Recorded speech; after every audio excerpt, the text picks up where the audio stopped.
A warm welcome to you all to Manchester Museum.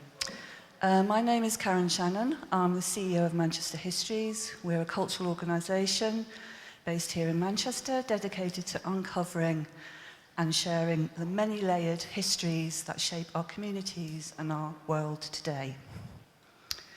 So, we are delighted to have you here this evening for this special event in partnership with the University of Manchester to celebrate the launch of Vanished, an Unnatural History of Extinction by Professor Sadiah Qureshi. It's lovely to see everyone. Hope you're all comfortable and nice. I don't think we're expecting any fire tonight, so if there is one, please do escape and the museum staff will look after you. Please also feel free, the toilets are downstairs in the basement. Feel free to move around as well if you need to. So let's carry on.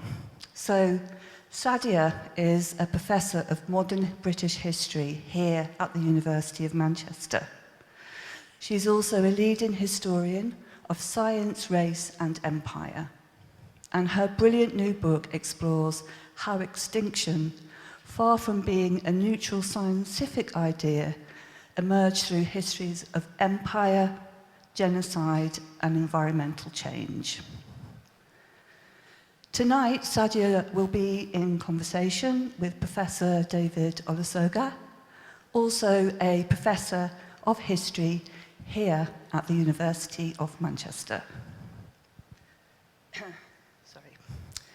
David is a renowned historian, author and BAFTA award-winning filmmaker whose work continues to challenge how we understand Britain's past and present.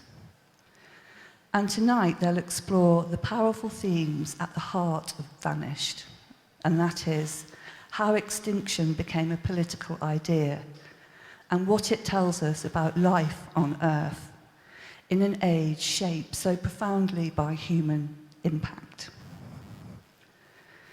And tonight we're especially pleased to hold this conversation here in the Living World Gallery at Manchester Museum. As you know, it is a space actively rethinking what museums are for and who they are for, making it the perfect setting for tonight's discussion. Also, I must add that they have just become winners of the European Museum of the Year, so I think that deserves a bit of a round of applause. Well done to Manchester Museum. Also, a huge thank you to Blackwells who are here tonight with copies of the book. And if you wish to buy the book afterwards, they are just in the foyer there. And Sadiah will be signing them as well. So I just want to say a thank you as well to CIDRAL and the Modern British History and Race, Roots and Resistance Research Group, all at the University of Manchester, for their generous support for tonight's event. Also to our teams and everyone behind the scenes making this event happen. Again, thank you for joining us. We hope you enjoy the conversation, and there will also be the opportunity to ask questions at the end. So, without further ado, please put your hands together and warmly welcome Sadiah and David.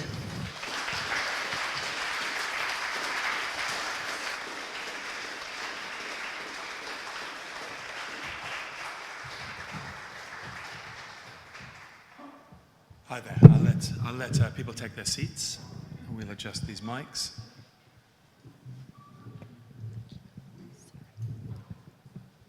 Wonderful. Are we happy?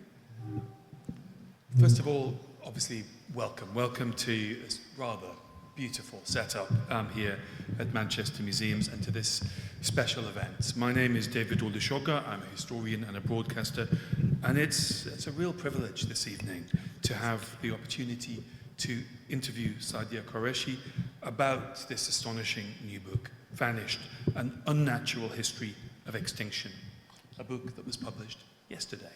So we are early on in its journey. As you heard, Sadiah is Professor of Modern History here at the University of Manchester. She's also the author of another equally brilliant book, Peoples on Parade, Exhibition, Empire and Anthropology in the 19th Century, a book that was jointly awarded the Sonia Rudikoff Award for the best first book in Victorian Studies. She's written for the London Review of Books, the Times, the Times Literary Supplement, and the New Statesman. But this new book stems from many years of research. From original research into the concept of extinction, where it came from, who the authors, who the architects of extinction as a concept were, and the links between the idea of extinction and empire, genocide, and modern environmentalism. As Sadiah will tell us, anyone alive today is among the tiny fraction of the once living species, because over 90% of species that ever existed are now extinct. How did we come to think of ourselves as survivors in a world where species can vanish forever? Please join me in welcoming Sadiah for this conversation.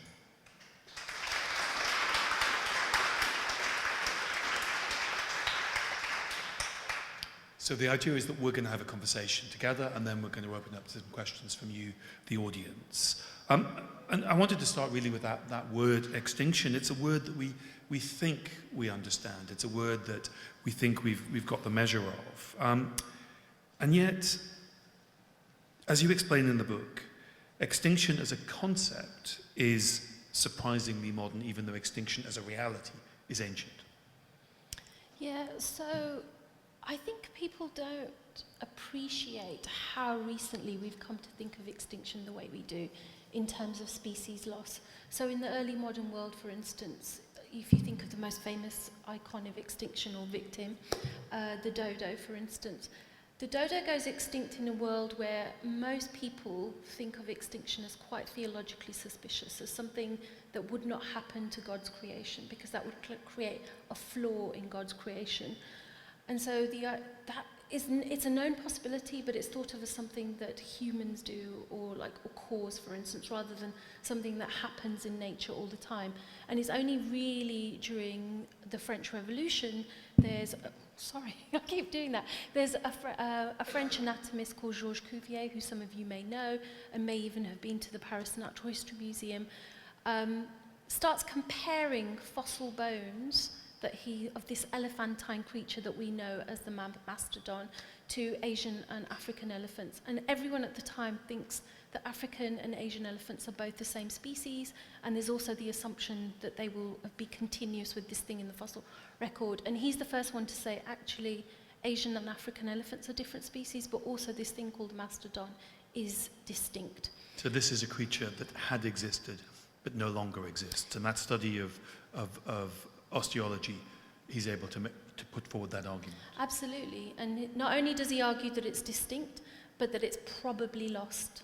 And the fact that he says probably in itself is quite a kind of sort of recognition of how difficult a case it is to make that something is going extinct. And so he spends 10 years looking at various kinds of things that are dug up in the quarries around Paris, as well as that people that are sent to him, like the megatherium, for instance. And it's through that kind of detailed research that people accept extinction happens, but they still tend to think of it as in the geological past. And it's only by about the 1830s that people tend to start thinking of extinction as something happening in nature all the time. And to go back to that equivocation by Cuvier, he says probably because it's a culturally difficult argument to make. He's looking at the evidence, and the evidence is taking him one direction. I wonder if you could explain what the theological mindset was. What was the normal belief before these ideas emerge? Well, it's theologically but also scientifically difficult as well. So theologically, it would be of the idea that something would be extinct, as would be a flaw in God's creation. Could you explain more about that way of thinking? Because God had created the world with all of its species in it. Yes. So the idea is basically the principle would be of plenitude. God has created all living things that can have ever have existed, and they always exist in abundance at any one time. And they can be hierarchically arranged into, like a great chain of being, for instance. But even if you don't do that, the idea of abundance and plenitude. So the idea of loss, creating this sort of whole in creation, is where this sense of it being a flaw comes from. And that is deeply, deeply troubling to anybody who has that sense of creation. But even in scientific terms, people are not convinced that extinction is necessarily a good explanation, because, as lots of people know, for instance, lots of lands remain unexplored. So perhaps these large species are somewhere we don't know about. Or is it true that I remember reading many years ago, and this could just be a good story, that when explorers were sent off to explore America, Watson and Clark, that Jefferson said, "Look out for mastodons." That yes. they thought that there must be there somewhere. So Jefferson is convinced that things like the mastodon, or at the time there's this thing called the Ohio animal that is dug up, that is what we would call the American mastodon. And he's convinced it must still exist, roaming in lands that basically the American colonists haven't reached. So somewhere in the Midwest. Yeah. And also he draws on native legends of the great beasts of the past to say, well, the native peoples speak of this great beast, so it may still roam out there and we just haven't discovered it. And that's entirely plausible to him, and actually a preferable explanation to the idea that they might be extinct, because extinction seems so unlikely. I must say, I was in Tasmania a few years ago, and every Tasmanian I've met thinks the thylacine still exists. And when you go to the west, the wilderness of the west of Tasmania, you think maybe they've got a point. So the idea, you have a whole continent you haven't explored, it is a plausible idea. Yeah. We are exploring the world. Maybe everything still exists. Maybe these aren't relics of dead creatures, but just creatures we haven't yet encountered. So I always think it's too easy to look at the way people thought in the past and sort of be a bit highfalutin about it. It makes sense to an extent, and this is a radical departure. Absolutely. And I think precisely because we're so familiar with the idea of extinction, it's even as children, seeing dinosaurs in museums and things like that, that it is hard to capture why it's such a radical idea, this idea that it's inherent in nature, that it could be something that God has put there as part of nature in that respect. And if there was an understanding that extinction was a possibility, it was understood as a man-made process rather than something inbuilt into the natural world. Definitely. So instances that are known about, like the dodo or Stella's sea cow, for instance, are very much thought of as what's often called extirpation or extermination at that kind of point, but definitely usually blamed on men rather than humanity more broadly, but certainly as something that is caused by humanity. So people did lament the way in which species could go extinct, but they didn't think that the species were in some ways the result of a process that also involved extinction, because those ideas had yet to form. So it depends on what species. Sometimes people are not bothered about it at all. So for instance, I think most of us, when we encounter extinction as little kids, tend to think of it as something that's deeply upsetting, as deeply undesirable, this idea that we want to bring the mammoths back or whatever. But actually a lot of people at the time will also potentially say things like, well, actually maybe that was just meant to be, or actually, thank God we've been saved from this awful thing. So there were celebrations when the last wolves in Scotland were hunted down, for example. Some extinctions were welcomed. Absolutely. So there's a guy called Hunter, for instance, who examines bones of the mammoth and at the Tower of London in the late 18th century, and he thinks that this might well be an extinct beast. And when he writes about it and tells his colleagues about it, he is very, very clear. He thinks we should actually be really, really glad that it doesn't exist anymore, because it's so fearsome. We're actually really, really lucky that this horrendous beast isn't here any longer to threaten us. It does have a point to an extent, but we'll come back to mammoths, because we seem to have come back to mammoths in our discussions about extinction, and also it seems about pseudoscience, but we'll come back to that at the end. Cuvier is pioneering in his osteological work. What are the big changes that lead people to to believe or to postulate the idea that that extinction is a feature of the natural world? So essentially, Cuvier is the right man at the right place at the right time. He is obviously an incredibly well-credentialed man of science. He's working in Paris at the Natural History Museum. Napoleon is waging war across Europe, bringing all these collections to Europe. And he's also benefiting from all the Parisian quarries that are being built up to actually build, Paris itself. And so there's all these strange beasts that are emerging from the rock that are being sent directly to him, but also lots of collections that are coming all over from Europe. So when somebody like Cuvier, with his resources, with his credentials, is able to conduct this research and say that this is something that has happened, and especially over a decade as he builds this list of very, very quickly several dozen species and counting, that is convincing in a way that other people have not been able to be. So it's not just that it's absolutely not the case that he's some kind of scientific genius, but he has resources and credentials that make this plausible. And once people accept that, then very quickly people start to talk about extinction as God's natural law. And that is a really, really big shift in the early 19th century, which is quite important, I think. So it goes from being something which is seen as, almost blasphemous, a denial of the divine creation, to being something that must be a mechanism within the divine creation. So a transition, it becomes kind of theologically acceptable. Yeah, absolutely. But we're still at this point talking about extinction within the world of animals. This is also taking place at an age of incredible contact and expansion and colonialism. And you talked about Cuvier and timing. It was Paris was expanding. Napoleon was the Enlightenment. Napoleon was sending legions of culture off to Egypt and other places. So timing plays quite a big part in this story. This is also the age of empire, and timing in a rather darker way is significant, is it not? Yes, so very, very quickly, almost as soon as people start to accept the idea that extinction is God's natural law, they take the idea of this thing that's happening in the geological record and quickly apply it to lots of different subjects.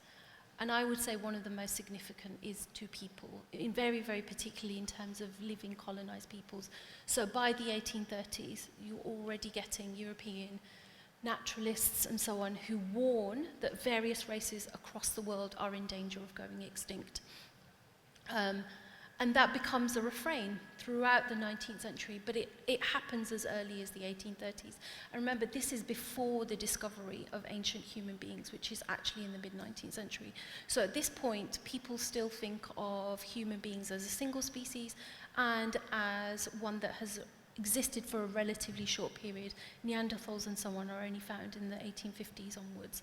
So this is a huge claim to make, the idea that there are portions of humanity who are destined to go extinct. But that is absolutely what happens very, very quickly as these ideas of animal extinction get taken up and applied to human beings. But those warnings of there being a risk of some peoples who are being encountered on the colonial frontier facing extinction. I mean, the extinction is as a result. People are clear of what the cause of this is. This is not. There's no pretense that at this stage this is a natural process. These are warnings very often about something which people want to avoid happening at this stage. Yes, so rather than justifications. In the 1830s, you still get people who will tend to talk of extinction as a future prospect. And sometimes they will talk about extinction and extermination, and they will distinguish between the process of colonial expansion and the violence of colonial expansion causing indigenous peoples to be exterminated. But there is a shift in the later 19th century where that distinction between extermination and extinction is not necessarily observed any longer, as the disappearance of various colonized peoples is then spoken about as extinction. So extermination and extinction become conflated, and that, of course, has devastating consequences for people who are said to have gone extinct. I suppose we could take the example here of what happens with the British in Tasmania, because it happens early in the 19th century, and the reactions to those terrible events in Tasmania are at first met with lamentation and warnings, and then a sense of regret. Is that a good example to talk about? It is, but Tasmania, in terms of the claims about extinction, come later. So the last of the Tasmanians are said to have gone extinct in the 1870s. But I would say that the more important example for the 1830s is actually the Beothuk in Newfoundland. If any of you have ever been to Newfoundland, you may well have had tours around the place, for instance, where people will talk about God and cod and things like that. But there's almost an absence of the people who originally lived on that island. And the Beothuk are said to have gone extinct by 1829. There's the last of the Beothuk, Shanaditip, is said to have died in 1829. And what's really, really interesting is that almost immediately she is spoken as the last of her race, even though it's incredibly likely that there were survivors past her death. And she becomes this symbol of what's happening. So when people talk about her, for instance, there's this ethnologist called James Cowles Pritchard, who's often considered the founding father of ethnology, talks about her. He talks about her as evidence of the extermination of the Beothuk. But that is a very, very early example of the history of a settler colony and its violent expansion and population decline being used to talk about extinction of indigenous peoples. And then as that claim becomes repeated over and over again with respect to other people, such as the Tasmanians, then over the course of the 19th century, it becomes this bigger claim about the so-called natural law of extinction as applied to people as well as animals. And we see some of the same terms, the idea of people being the last of, Yes. The last full blood often, and ignoring the fact that there are almost always people who are from those communities, very often mixed race, who do survive, because they're sort of inconvenient in the narrative. Absolutely. So a lot of those claims, they're very much dependent on European notions of kinship. So sometimes there is absolutely serious population decline, and we can't deny that. But for instance, in the case of the Tasmanians, there are clearly people with Aboriginal and white heritage that are just dismissed, and their Aboriginality is ignored. So a lot of those kinds of claims that are made by Europeans who fetishize this notion of full-bloodedness. But they're also imposing their own ideas of who counts as Aboriginal, which of course is radically different to how Aboriginal people see themselves. So when these claims of extinction are made, what often ends up happening is that they get repeated again and again and again, so much so that the survivors of these genocides are actually having to say, we're still here, as Aboriginal people do the world over.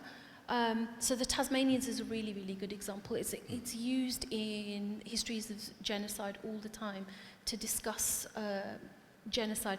But because people often think of genocide as this complete and utter annihilation, they actually completely forget there are people who still exist who are Aboriginal Tasmanians. And that is a very, very problematic claim and worrying, because it not only perpetuates these claims that are made by Europeans in the 19th century that are fundamentally not true, but they're also perpetuating a very particular vision of who counts as Aboriginal, which is in itself false and an imposition on other people. And there's also, it's a strange word to use, but there's a certain degree of romanticization of the last of this race. There's lots of novels, there's lots of, romanticization is the word, of this idea of someone being the last of, that it's seen, there is a sort of, a sense that we are witnessing this historic passing, which is often the word that is used. Yes, it's extraordinary. So there's essays, paintings, so America is a very, very good example of where lots of native nations are said to have gone extinct, for instance. And there's a whole genre of painting that develops. So in the 1830s, if a painter painting the landscapes of America wants to show wilderness, they will shove in a tiny little native figure, for instance. By the 1870s and 80s, it's completely unpeopled. And that is supposed to be a recognition of the idea that native people have already gone extinct, but also this sort of lamentation of a past. But again, this is a way of trying to locate Indigenous peoples in the past so you don't have to worry about them in the present, which of course is extremely important for thinking about modern day land rights. So places like, whether it's the States or Canada or Australia, it's a very convenient claim to be able to make, to say these nations have gone extinct, therefore we don't owe them any land or any obligations, and they have no rights.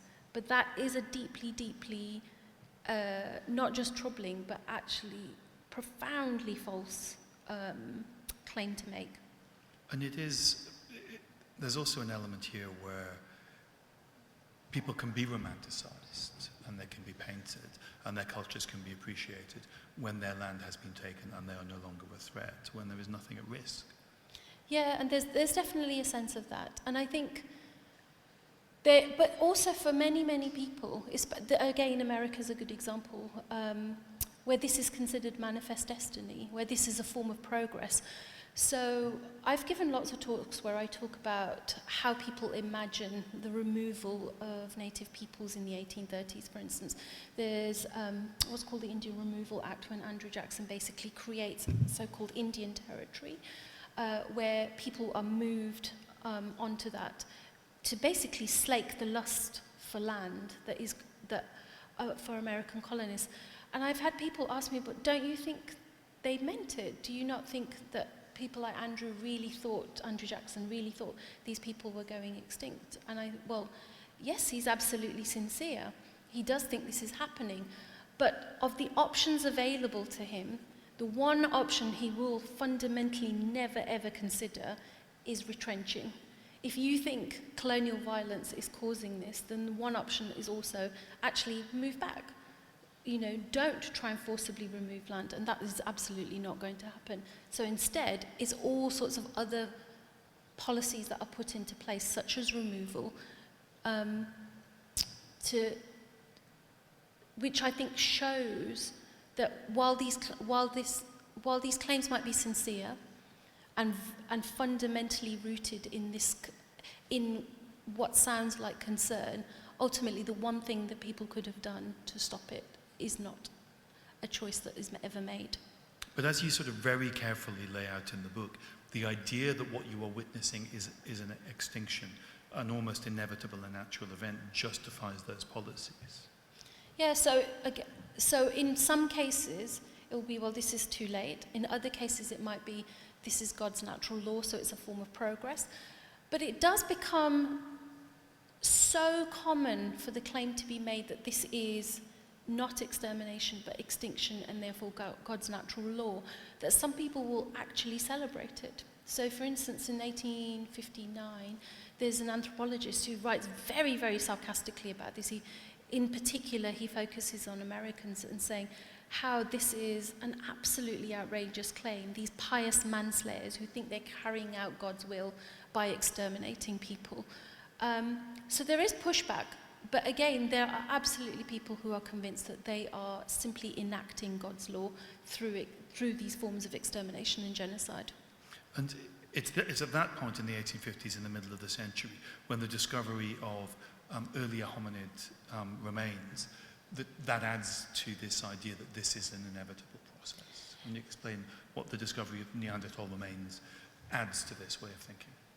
Yeah, so in the 1850s, Neanderthal bones are dug up in Germany, in the Neander Valley, hence the name.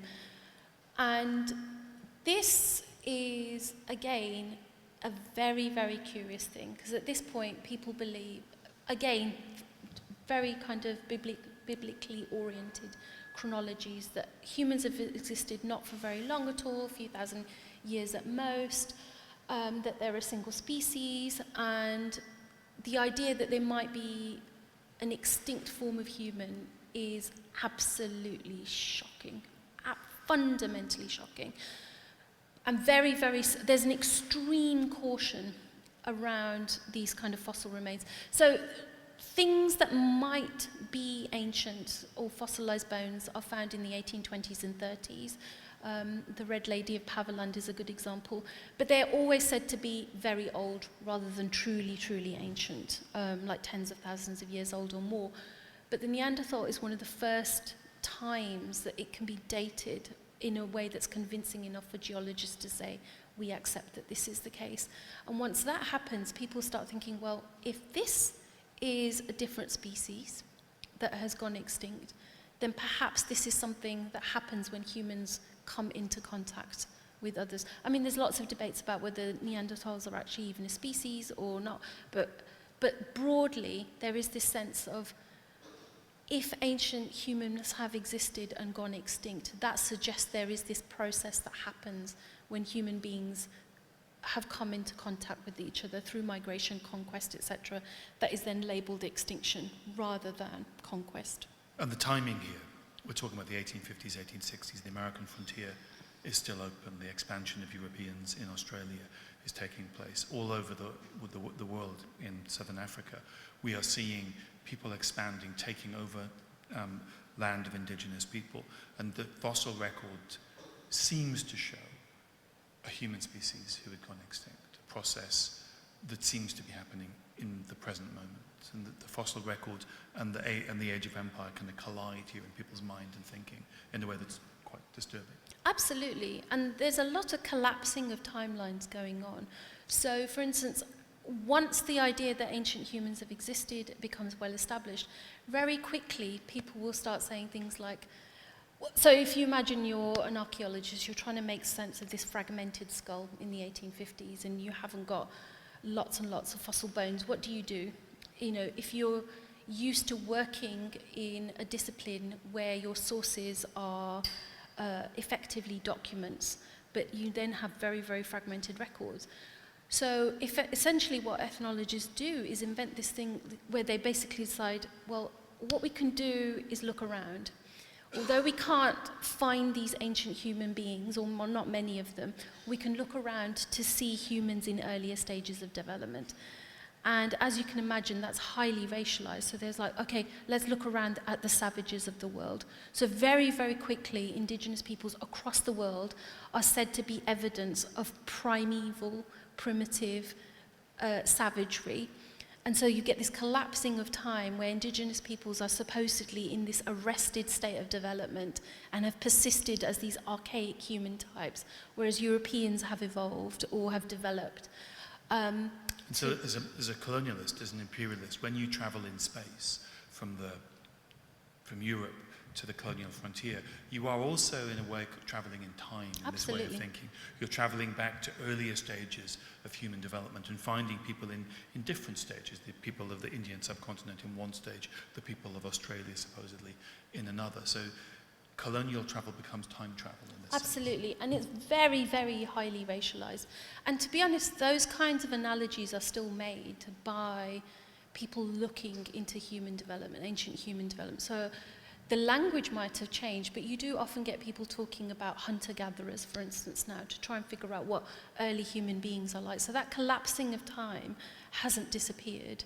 But certainly in the 19th century, this is highly racialized, it's highly hierarchical, and it feeds into contemporary ideas of civilization, of progress, and again, who counts as human? So finding these fossils actually raises the question of who counts as a human being at all. And so this is one of the strange things if you look at histories of race. Looking at people really, really trying to figure out where do we draw the line of who even counts as human. And very, very often there are people who are alive who are considered about as low as you can get and barely above the beasts. And people tend to think of that as an evolutionary claim, but it can also be one about what was then called human antiquity, about these stages of development and of time.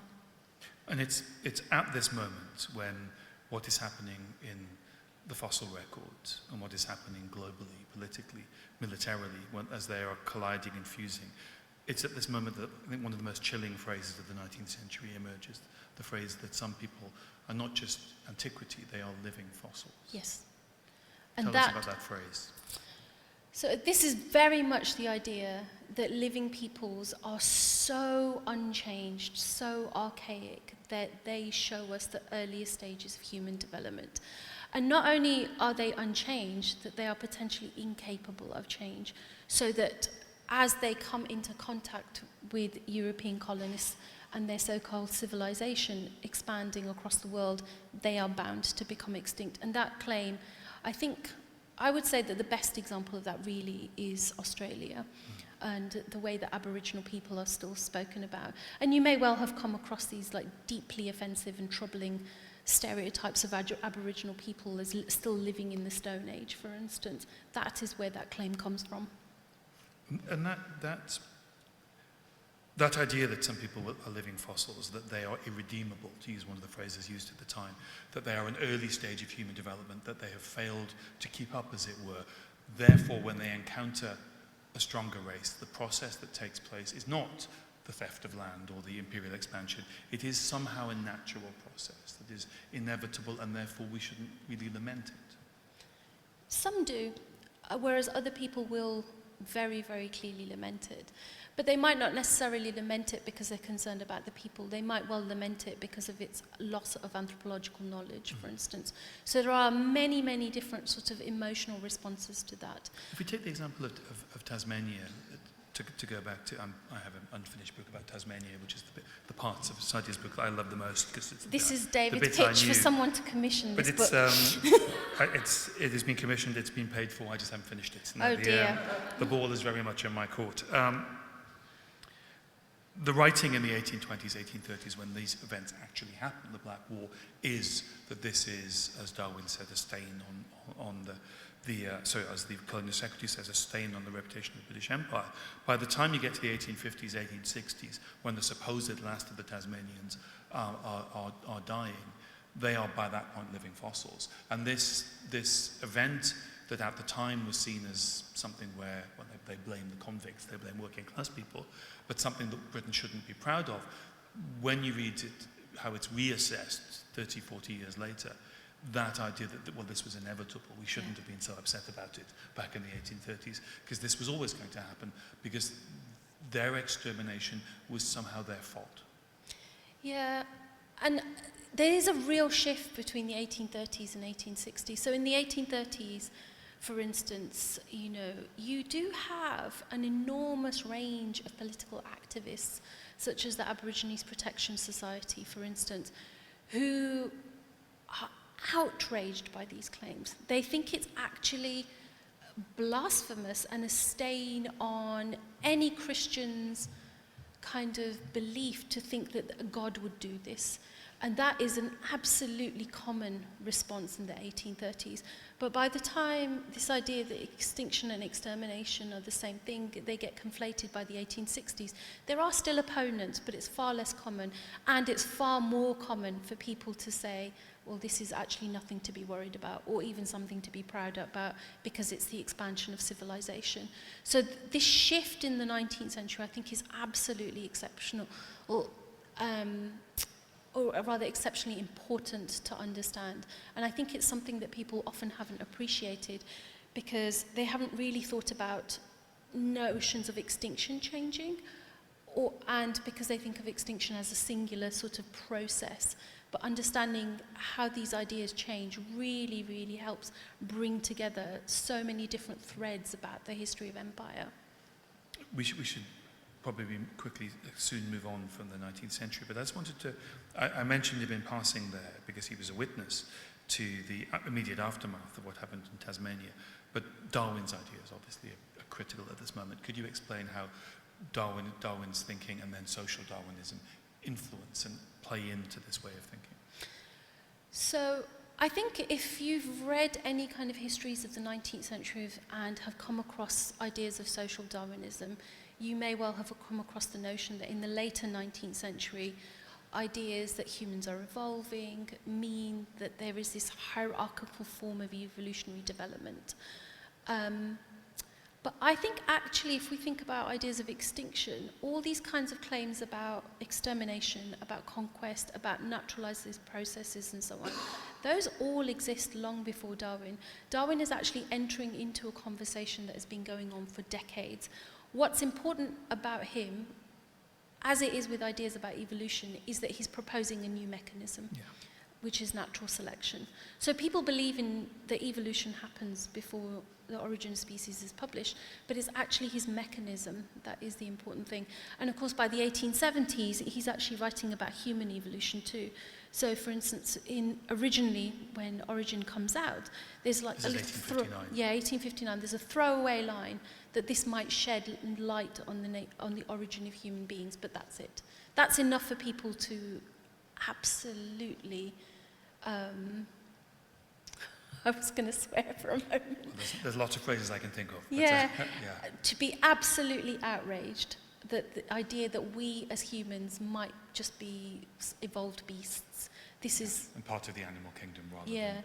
and that given our dominion of the ethical animal instincts are actually merely like extensions of bestial sort of instincts. That is fundamentally shocking. But again, that's something by 1871, when he's written The Descent of Man, he can take for granted the idea that Neanderthals existed, that human antiquity happens, that the idea of extinction is well established, which allows him to talk about. So he describes it as extinction is, I'm going to get it wrong now, oh God,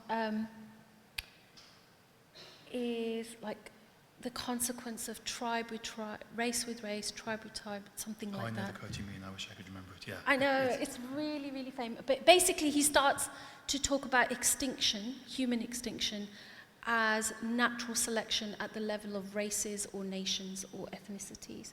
And that's, again, a new language, but to talk about a process that is already conceptualized as a form of extinction. So Darwinism just gives a rational mechanism to a way of thinking that is already, that pre-exists 1859 and the publication of the origin it gives of a species. different mechanism. Yeah. Well, they'd been previous. They'd been, Absolutely. Yeah.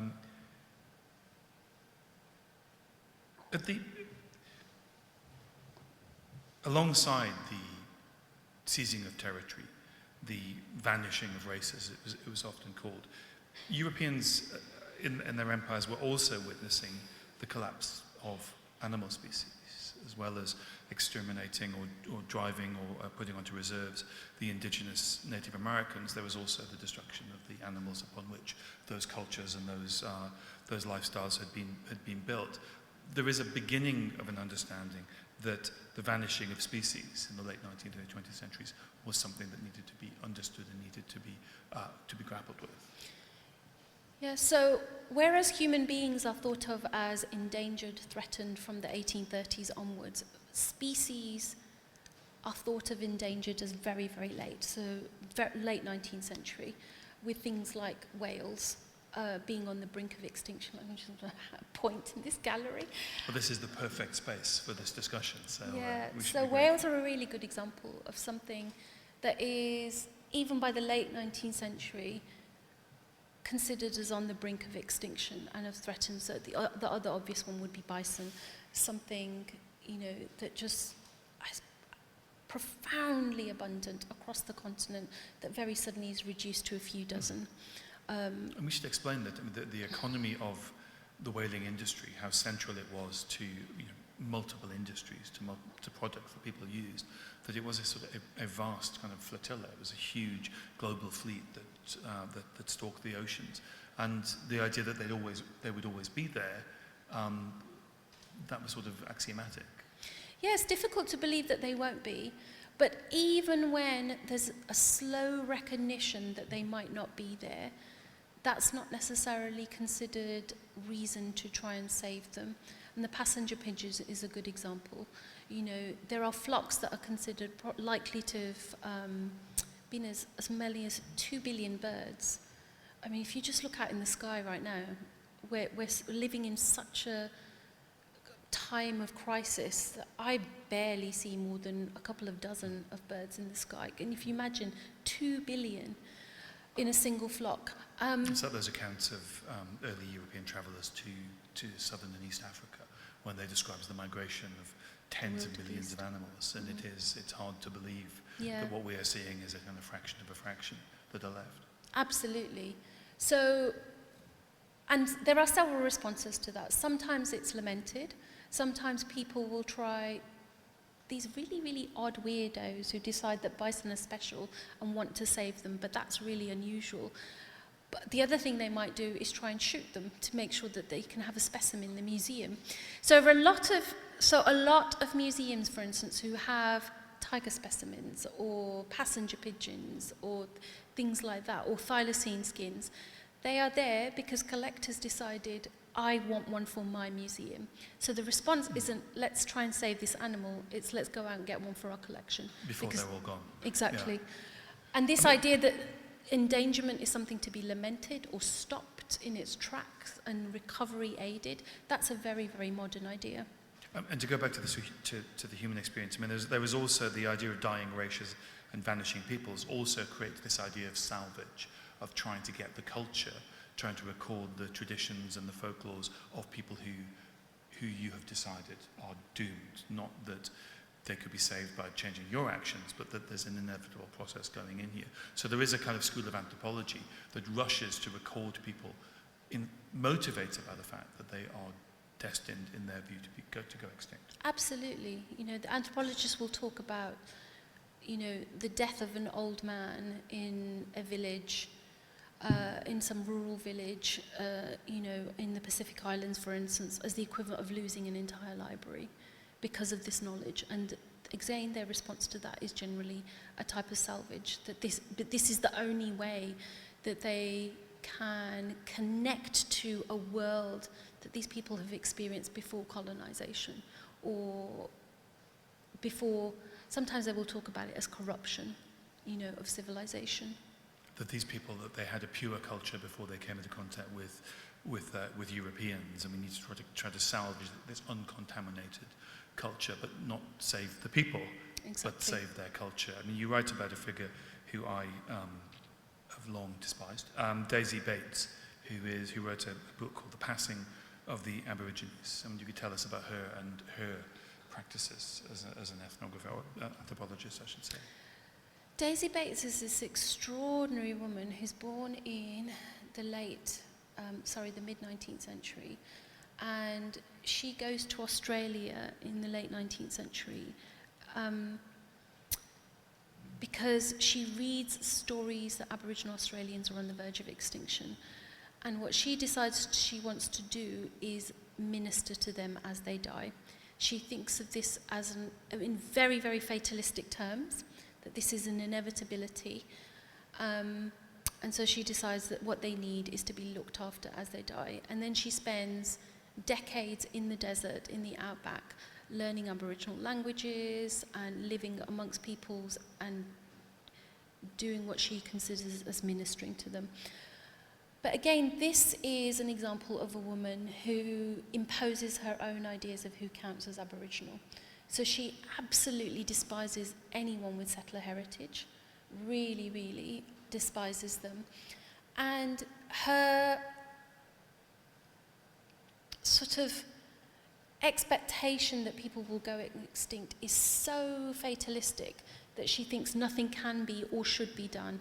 And instead, what the British Empire should do is simply just watch over Aboriginal people as they die out.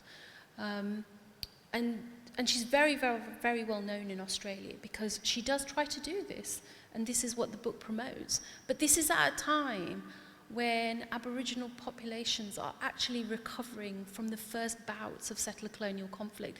So she's actually writing at a time when Aboriginal populations, partly because of settler heritage and so on, are actually expanding, but she refuses to accept this or see this because they don't fit her idea of who counts as Aboriginal.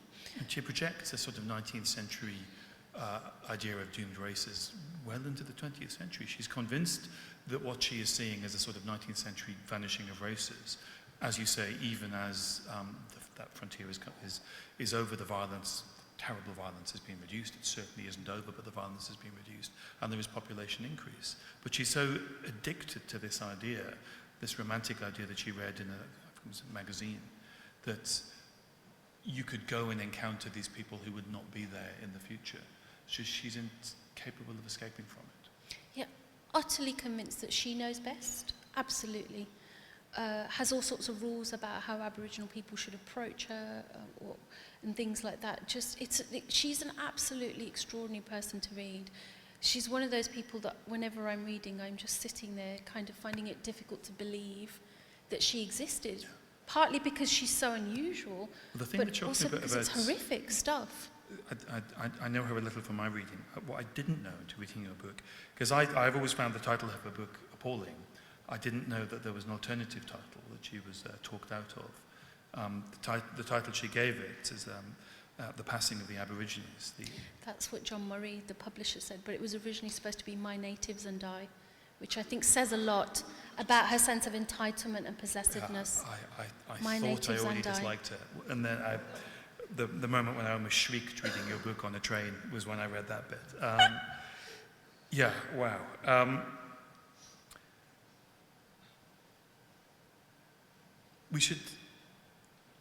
We've been talking about history, because we're historians.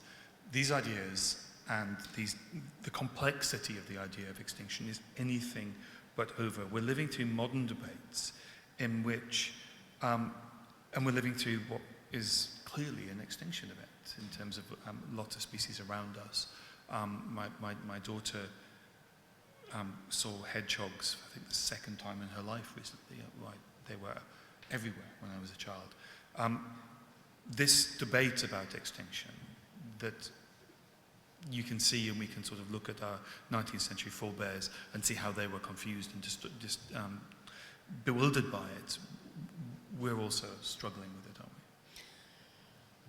we? I hope we are, in the sense that we recognise it, because I think there are a lot of people who are still in denial about the reality of what we're living through. I'm slightly younger than David, but not by much, and still old enough to remember being woken up by the sound of starlings most mornings, for instance. And that hasn't happened to me in a couple of decades. Yeah, I mean, we are living through what Rachel Carson predicted, the silent spring. Absolutely. And I sometimes will look out. I live in a semi-rural place, and will see not a single bird in the sky. And I know I live somewhere where there's more wildlife than usual. And so I think we are living through this moment where people are finding it difficult to accept just how much we've lost, but also how to make sense of it, and feeling quite hopeless in the midst of it. But what I really hope, as well as getting beyond denial, is that actually, instead of being incapacitated by that sense of loss, what it might do is help us be proactive and do something to save as much as we can, and to respect life in a very, very different way. And some of our efforts to recognise this process as taking place, then we're responsible for it. I mean, those attempts to avert extinctions have very often been shaped by our own view about which species are most important. And I mean, it's not surprising that the symbol for many years of the World Wildlife Fund was a panda, what people in wildlife call a charismatic species. That shaped our attitude as well, that idea that some species are more charismatic than others. Absolutely. So when I teach on extinction, for instance, and I will ask students which species they'd most like, would be most sad to lose, for instance, it's usually something fluffy, maybe something feathered. It's never an insect. It's never something squelchy or ugly. And these decisions matter. Is it ever the bee, the animal that keeps us alive? Did they ever say bees? Sometimes, but bees are about the only insect that's ever mentioned, rather than wasps or moths or whatever, even though our world would collapse without insect pollinators.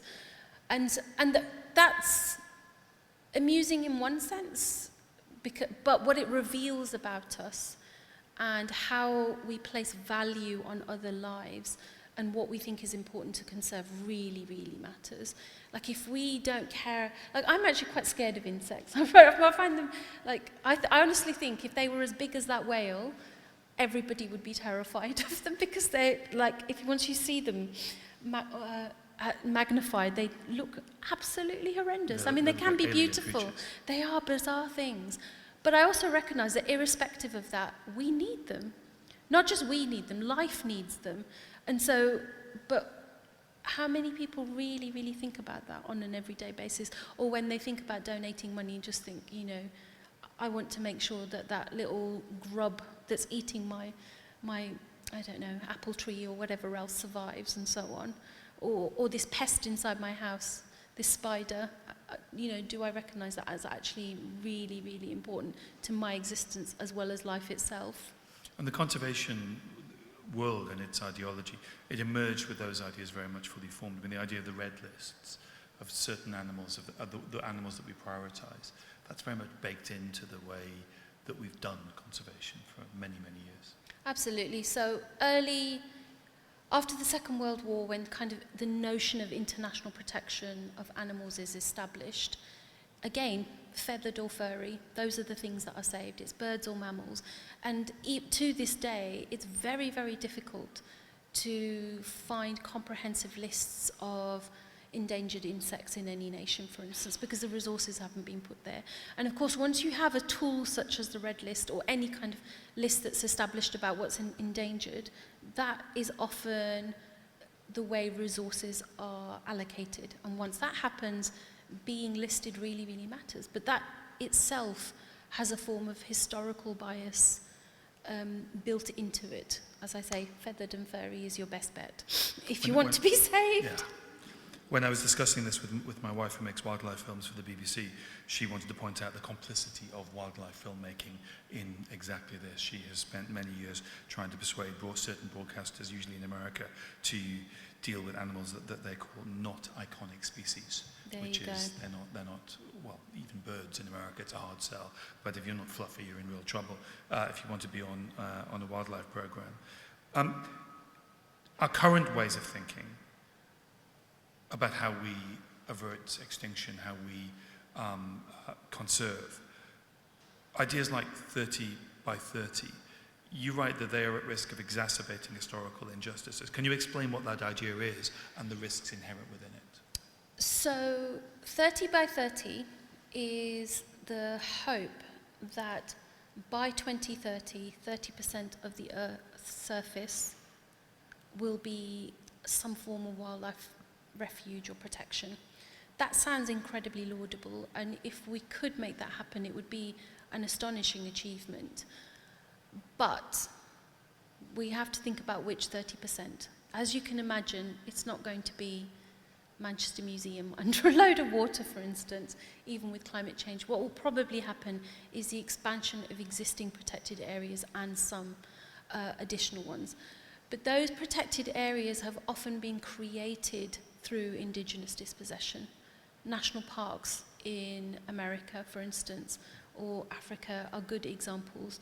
They are very, very often from land that has been coercively taken from Indigenous peoples. And because of our idea of unpeopled wilderness and the idea that nature conservation must mean pristine nature reserves with no human activity, unless we radically rethink that, that is almost certainly going to cause further dispossession. And I think what we need to do, first of all, recognize that as a historical legacy, but also get beyond these ideas of conservation and protected areas being these kind of pristine spaces where humans aren't allowed, as of equating wilderness without human beings, and of thinking of human use and wildlife use as a zero-sum game, because I think that's been deeply, deeply damaging. Yeah, and it leads to further dispossession of land, further clearances, as it were. Absolutely. Yeah.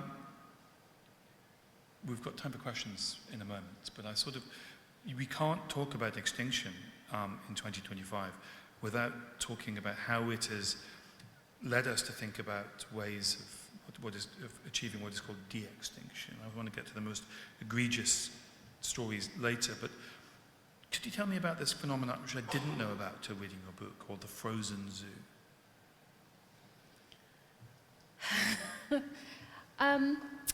So for many, many decades, there's been a systematic attempt to freeze samples, whether it's tissue samples or DNA, from endangered species. This started at San Diego Zoo, but now there's lots of variations of it across the world.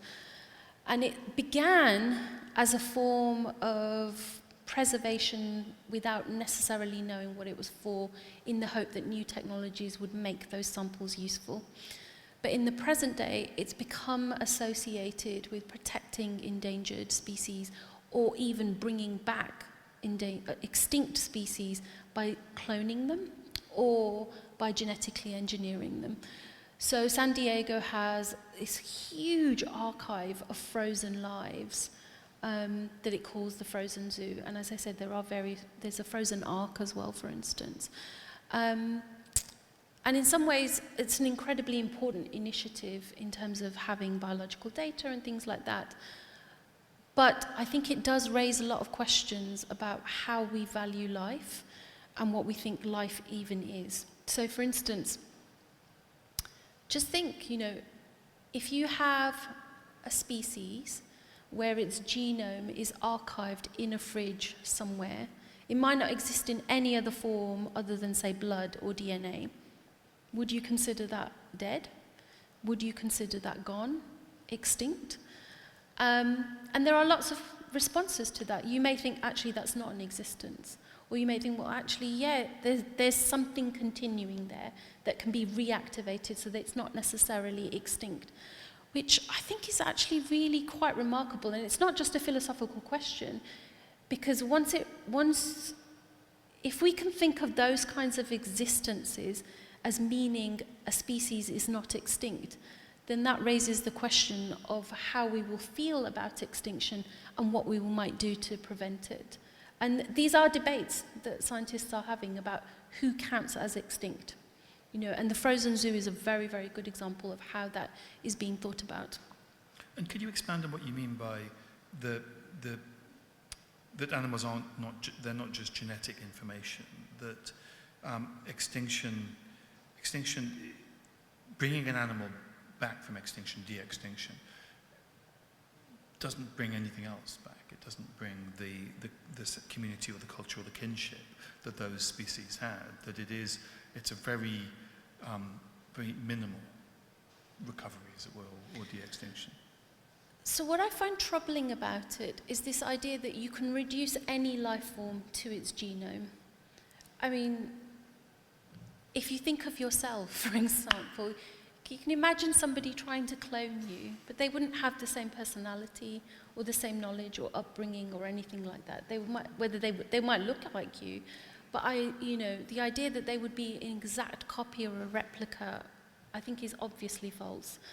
And so with animals, I think what worries me about defining extinction as the loss of genomes rather than living animals or species is the idea that you're reducing, what I prefer to talk about ways of being, you're reducing a way of being to this molecule, this molecular existence, when actually what matters for it being alive is its forms of kinship, is its forms of living, breathing, and the ecosystem of which it was part. Exactly. And so I think it's this very, very kind of troubling way of reducing the world to these genetic components without thinking about ways of being alive. And I think that's very, very worrying. And yet we can see, well, not and yet, I think part of that, and connected to that, is that this is a guaranteed way, if you are a bioscience company and you want big headlines, to tell stories about and make claims about de-extinction of iconic species is you can be guaranteed you will get global headlines. And we've seen that recently, haven't we? Yeah, so some of you may have seen in April there were claims that the direwolf had been made extinct, but which was nonsensical. And we should say that the direwolf is a large extinct, one of the many species of wolf, long since extinct. Yeah, and made famous by Game of Thrones. I think that's the most surreal part of that story, is that the motivation of the company, Colossal Biosciences, for doing this and making the claim, and we'll talk about that claim in a moment, that they were going to de-extinct the dire wolf, is because they are in Game of Thrones. Because people want to see them existing, because of this kind of fanciful attachment to this creature. Just as, the idea of bringing T-Rex back. But, I mean, they were gorgeous puppies, these animals that they've raised. Because they have, it's a slightly complicated story because they claimed to have done this, and they showed the world these, as you say, gorgeous puppies and said, we have resurrected the dire wolf, but it wasn't quite as simple a story as that. No, what they'd actually done is taken the genome of grey wolves and edited them to make them look a little bit more like the extinct animals of these dire wolves. So what they've really created is a new form or variation of grey wolf, and you might even say a new species, but they have absolutely not resurrected this animal. But of course, then the headlines don't say that. It's just the dire wolf is howling again, and which is raising them a lot of money, which is getting them a lot of publicity, and allowing them to conduct these experiments, which really, really philosophically and ethically have all sorts of implications for how we think of extinction, how we think about life, who counts as alive, and things like that, that I think we need to bear in mind. I mean, it seems almost every couple of years that a company makes a similar claim about the mammoth. I mean, there are certain species, the dire wolf because of Games of Thrones, unbelievably, but the mammoth is the sort of celebrity in the world of de-extinction, that this debate and these false claims are made on a regular basis. Yeah, so I know a lot of scientists who would say this is a nonsensical thing, it will never happen.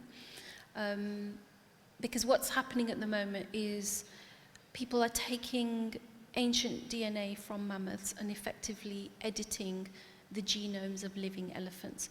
So if anything ever comes of that, what might end up will be a genetic hybrid of ancient mammoths and modern elephants. And to call that a mammoth, I think, is false advertising. But there is, even if that is possible, then that raises the question, okay, what sort of life will these animals have? So there's a guy who's already set up something he calls Pleistocene Park, which is an enormous reserve of tundra. And sometimes the arguments will go, well, we owe it to these animals to bring them back. But of course, we're not bringing them back. They're a whole new creation. But it's very, very rare that you hear, or I have read, people talking about de-extinction where they talk about the life that the animal will live. So this mammoth that might well be brought back, I don't think it will be, but if it is, there's this assumption that the animal will have a good life, or that it will somehow be environmentally beneficial to do so. But no one ever talks about, well, what happens when a billionaire decides they want to shoot one or eat one. There's actually a company that's already created meatballs, and so this idea that it's going to be an inherent benefit to the animal is really, really a false assumption, but also very rarely discussed at all. And especially something like a mammoth. They are herd animals. The idea that you could bring back a single mammoth, announce it as some kind of spectacular success, but that's a cruel thing to do to an animal. And then on top of that, how will that mammoth even learn how to be a mammoth? Which is why I think reducing things to genomes is so troubling. And it makes bioscience into really not a branch of science, but a branch of the entertainment industry. Partly, and I think it also makes it into a sort of tool of emotional management for people who are unable to grieve, and who, when they hear about extinction, instead of feeling a sense of loss and grieving, want to feel it's going to be okay, or that we can undo these things. But I don't think trying to manage our own sort of emotional grief by creating those life forms is a wise thing. And there's a strange juxtaposition in terms of time, is as we are witnessing what some people call the sixth great extinction, we are having this entertainment fantasy of recovering prehistoric creatures. Yes, so obviously everyone knows Jurassic Park, and I'm sure there are many, many children that would love the idea of it. But even the films themselves make clear that that might not be a good idea. But also, I got that message. Yeah, but I also think, well, subtle subtext. Jeff Bloom is pretty right about a lot of stuff, I guess. The other thing is what does it say about how we're treating life now? And I think that's a much, much more important question. You know, actually, instead of worrying about the dinosaurs or mammoths, what are we doing to protect life now? And how are we recalibrating our relationships with life so that we're not causing as much harm to begin with? I mean, that takes me to the way you end the book. You make an appeal at the end of the book for what you call the ethics of reciprocal care. Could you explain what you mean by that phrase? What I mean by that is that human beings need to get beyond the sense of themselves as having dominion or some kind of supremacy or having control or the right to have that control over life. So if you think about the whale above us, gorgeous as the whale is, I find the idea that a species like that has existed and has an evolutionary lineage stretching back millions, hundreds of millions of years, and the idea that human beings would feel entitled to obliterate that existence through consumption, extraction, really, really troubling. And I think actually what we need to do is get away from this idea that we have that right to control life in that way, and actually we need some form of reciprocity, of care, of love, of joy with the natural world. Because without that, if we don't recalibrate those things and still always think of nature as this exploitable resource, I think we're going to be in big trouble. Worse than we are. Worse, yes. Even greater trouble. Sadiah, thank you very much. Thank you. We've got some time for questions. Do we have a roving mic? I don't think we do. Oh, we do. Sorry, I should have asked at the beginning. We shall come to you with a microphone. One moment.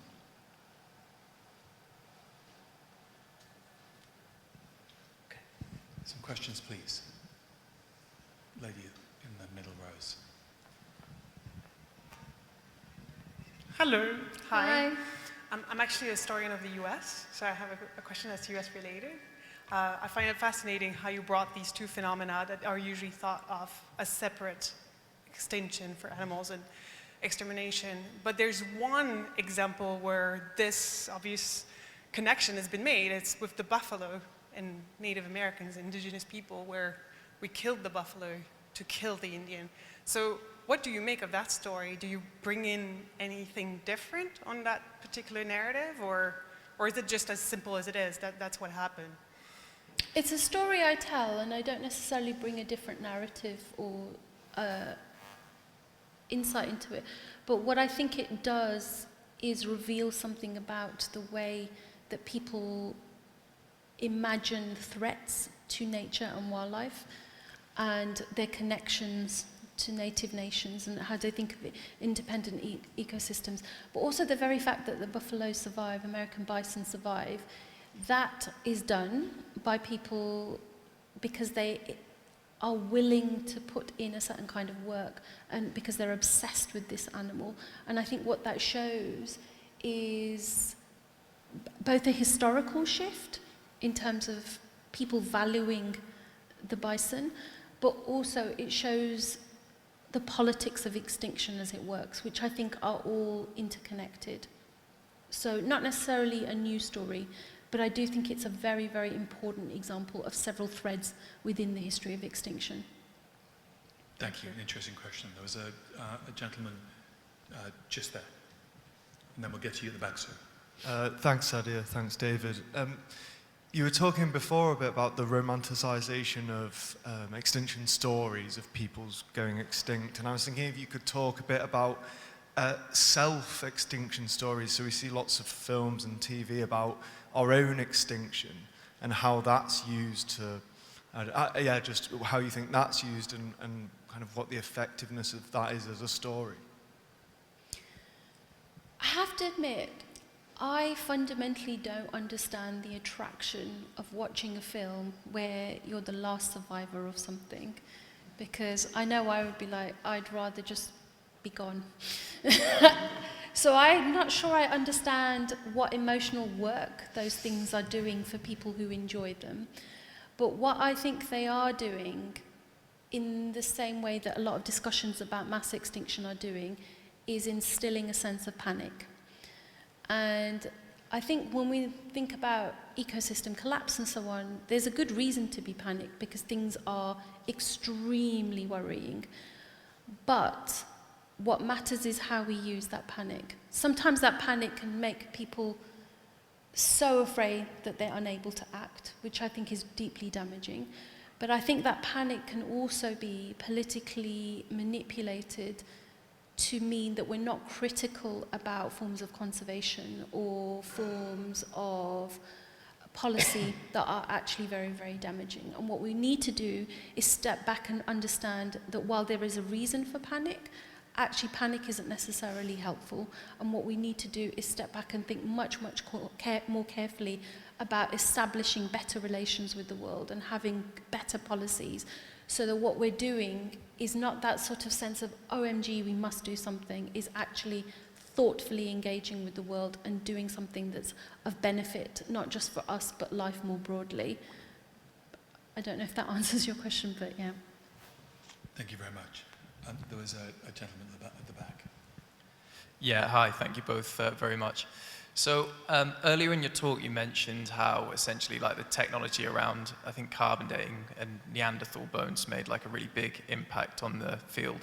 I wondered, with the advent of AI and like new technologies at the moment, whether you foresee any major breakthroughs really shaking things up in the next few decades. So yeah, and actually, while I've got the mic, I just wonder what your thoughts around like AI and obviously artificial life were, given we've done a lot of philosophical extinction and life and death stuff. So 2 in 1 there.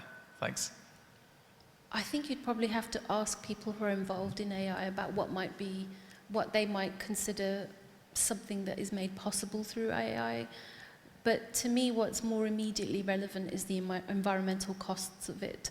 You know, the impact of running data centers that use more water than entire nations. And to me, in the immediate sense, that's a far, far more troubling prospect than any kind of benefit it might have. And, you know, so I think we are at a moment of transition that is deeply, deeply concerning, where there's a sort of faith being placed in AI as solving things which it doesn't necessarily do. And that's not to say it can't have uses or anything. I'm not a technophobe in that sense. But the costs of it in terms of the environment, I think, are being massively underestimated. And I'm not necessarily sure what we're gaining for that and whether that's desirable or not. To link the past 2 questions together, I mean, there is the argument that the emergence of artificial general intelligence will be the emergence of a new species that will be part and parcel of the demise of the current species, that we are generating ourselves the species that will supersede us. I mean, is that sort of taking extinction narratives and too much sci-fi and getting carried away? Potentially, but I think these apocalyptic narratives generate a kind of panic about our own existence that are doing very, very similar things. So whether it's AI creating this new species or whether it's anything else, but I am fundamentally wary of any kind of narrative that tries to argue something is inevitable, that has this apocalyptic vision at the basis of it, and tries to argue that our ethical obligations are to future generations without doing something in the here and now. So for instance, you may well have come across these ideas of effective altruism, where the idea is if you can save billions in the future, then you don't need to worry about what you're doing now. And I think that's a form of evading moral and ethical responsibility in the present for problems that people do not want to tackle, in the hope that they might survive whatever apocalypse comes and therefore be in control of other kinds of things like resources or whatever else. And I think we need to be deeply suspicious of that panic and of those apocalyptic visions and what we are being asked to consent to in order to assuage people's concerns about that. Thank you very much. There's a lady there, and then we'll come to you in the second row. Hi, thank you so much. I found that discussion so fascinating, and I can't wait to get the book. I think it's sounds like such an important, but also inspiring, but considering that the topic, when you think about it, could be very depressing. The way you've spoken there is very, very inspiring and empowering. I mean, when you were talking about the 19th century and colonial discourses of extinction, I couldn't help thinking about the ongoing genocide in Palestine right now, and I wondered if you could speak to, if you feel your book speaks to what's going on today. One of the things I think Histories of Extinction can do is help us to understand the very idea of genocide and where it comes from. So those of you who don't know, this is a concept that's formulated by Raphael Lemkin, who's a Polish lawyer, after dozens of his family members are killed in the Holocaust. And his response to that, part of his response, is to conduct an enormous amount of historical research into what he then regards as something that has been happening throughout time, but is a crime without a name. And so he develops this idea of genocide, which he defines as, oh gosh, I'm going to forget the wording of what how he defines it. But Lemkin defines it as like a coordinated attack on a group. And the thing that makes genocide different from mass killing is that it targets people on the basis of their collective identity, whether that's religion, nation, ethnicity, race. And one of the cases that he looks into as an example of this is what happens in Tasmania.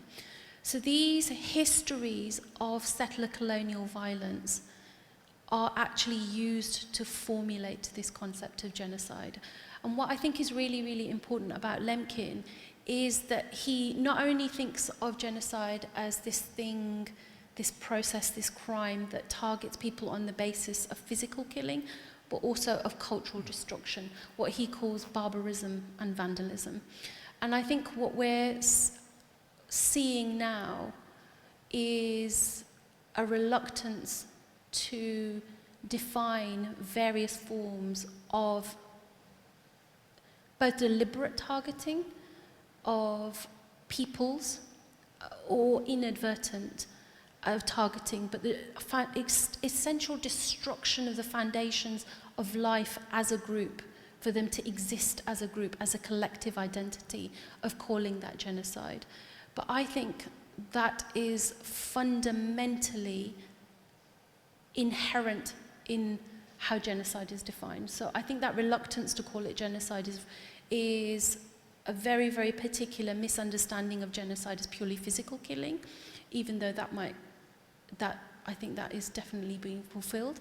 I think it's also a reluctance to understand cultural destruction as part of that, but it's also a legacy of the fact that when Lemkin tries to establish this crime as an international crime, he has to make compromises with the fellow states of the UN who don't want to recognize cultural genocide, because to them it's like protecting libraries or something like that. And so there's lots of ambiguities in the difference between how Lemkin imagines and researches and conceptualizes genocide with what emerges in the UN Convention, which is where some of this reluctance is coming in terms of the legal applicability.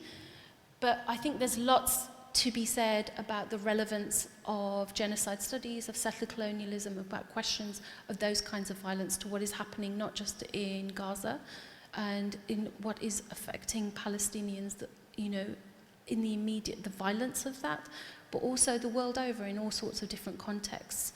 And I think the other thing I would say as well is a lot of people who are very reluctant to call what's happening in Gaza genocide will still call it ethnic cleansing, without really understanding that that term actually emerges as a form of saying, okay, we did something that we're going to call ethnic cleansing, but we're not going to call genocide, because of that moral and political sense of genocide being the crime of crimes. And the final thing I will say is, to me, I think one of the reluctances, again, to use that term, is because signing up to the 1948 UN Convention that makes genocide an international crime, it's not just on the recognition of genocide as a crime, but it's about the prevention and punishment. And so it actually obligates states, it places certain obligation on states when they recognize that genocide is happening. So I think there's a very, very complicated set of things going on about people misunderstanding what the term is, misunderstanding what the law says that should happen when cases of genocide are happening, as well as a broader reluctance to recognize what is happening in Gaza as genocide. And it's also clearly the case that Lemkin had misunderstood that it's exactly the history you write about that Lemkin goes in, investigates in order to generate this definition. And this word, it is exactly the history you write about. Yeah, absolutely. It is absolutely fundamental, which is why I think you can call, even though genocide is invented as a term, as a word in the 1940s, you can call instances in the 19th century of like whether it's Tasmania or Beothuk or whatever else, you can call them genocide as well, because this is absolutely central to how that term is defined by Lemkin himself. Using the historical Absolutely. examples to build this concept. Yep. There was a question from a lady in the third row. Can we get a microphone? Oh, if you wait 1 second, we'll get a microphone to you. I wonder whether conserving stuff can sometimes, we're just creating more problems because there isn't room for it. And similarly, we're breeding too much ourselves and we're taking up more space in the planet than perhaps we're entitled to. How do you make decisions, ethical decisions about things like that? We're living in a world where parties are now running on a natalist platform that we need to breed more. So it does seem that those conversations about population and our place in the natural world are going in the opposite direction. But what are your thoughts? It's a question of who has the babies. Yeah. That's the worrying thing. The trouble with those kinds of claims, so when those claims are made, sometimes you will come across apocalyptic visions of humanity is about to go extinct because humanity is not having enough babies. And when you actually look at the data that's being used to make those arguments, what is inevitably happening is that people are lamenting the decline of childbirth in places like America or Britain or maybe Japan. But what's overwhelmingly being lamented is the fact that people who are already using enormous amounts of resource to exist are not having babies, while people who are not using anywhere near as much resource, such as in Africa or Asia, are having too many babies. So there's actually a deeply racialized element to that. And so I find... It was the urban working class in the 19th century as well, when it wasn't people in... it's racialized now. It's very much class in those days. Yeah, but I think what's going on there should be a discussion about how we use resources and allocate them rather than thinking about population control, especially where it's a form of imposition on people, which is sometimes, I know that's not necessarily what you suggested, but sometimes then becomes a way of saying, well, who is allowed to have children at all? And actually, I think the more pressing question is whose lives are creating the most environmentally detrimental impact? And that is almost certainly not where children, where those sorts of population decline are an issue. Thank you very much. I'm sorry to say, ladies and gentlemen, that's all the time we have for questions. Thank you so much for being here. Please join me in congratulating Sadiah Qureshi on the publication of Vanished, An Unnatural History of Extinction.